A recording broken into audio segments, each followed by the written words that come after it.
Data breaches can happen in many different ways, and it's important that organizations be prepared to identify them in order to react appropriately. Article 4.12 of the GDPR provides the definition of a personal data breach. It's a breach of security leading to the accidental or unlawful destruction, loss, alteration, unauthorized disclosure of, or access to personal data transmitted, stored, or otherwise processed. Breaches are more common than you think.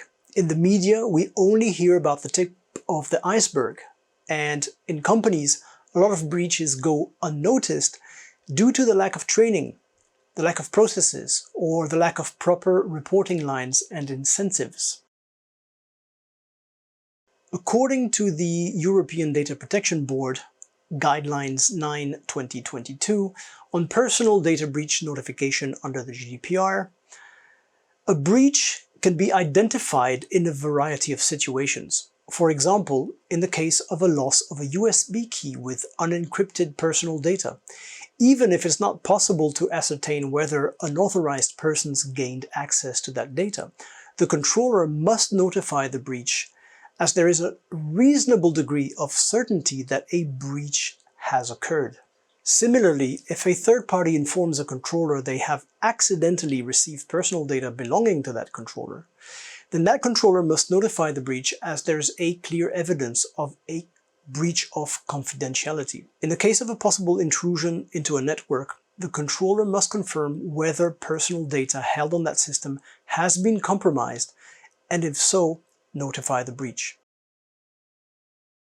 After first becoming aware of a data incident, the organization must investigate that incident in order to establish whether or not personal data was involved and in what manner that breach happened.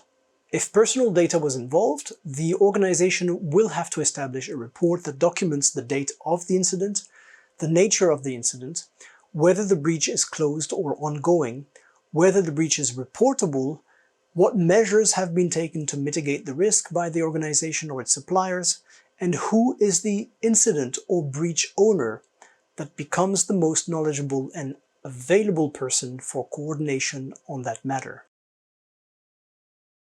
The breach will have to be reported within 72 hours to the supervisory authority, unless it is unlikely to result in a high risk to the rights and freedoms of the natural persons.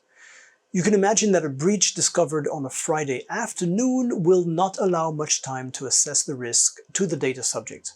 So organizations must prepare by establishing risk assessments based on historical incident data, based on the details of the ROPA, or the findings of audits or existing risk assessments or data protection impact assessments.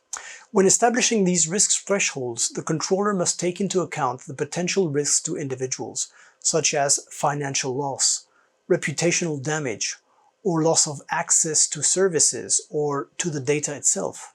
As with any risk assessment, the probability of the incident occurring and the severity of its potential impact on the individual is central to establishing risk levels. Also, this allows the organization to apply a more cool-headed, objective approach to determining the thresholds of high risks in order not to be tempted to brush the incident under the carpet and avoid reporting it. Since breaches are common, don't expect a fine or reprimand from a supervisor. Perform your investigation, establish your report, and submit your notification to the authority within the 72-hour window. If you miss that window, add the reasons why to your report. It's not rocket science, and it does not mean you're going to get fined. Reporting breaches is your organization's obligation, and doing it factually and methodically is your first line of defense from the repercussions of such incidents. But please remember, EU supervisory authorities are not known for their leniency with companies that have failed to report a breach. Most breaches make it out in the open at some point. Think of the wealth of insights available to disgruntled employees. The European Union Agency for Network and Information Security has provided guidance on how to assess the severity of a data breach. This methodology can assist controllers and processors in creating an effective response plan for managing data breaches. It's evident that the more severe the consequences of a breach, the higher the risk will be. If you need any help preparing your team for data breaches and getting your documentation ready, then get in touch at contact@TechGDPR. I'll see you in the next video. Bye for now.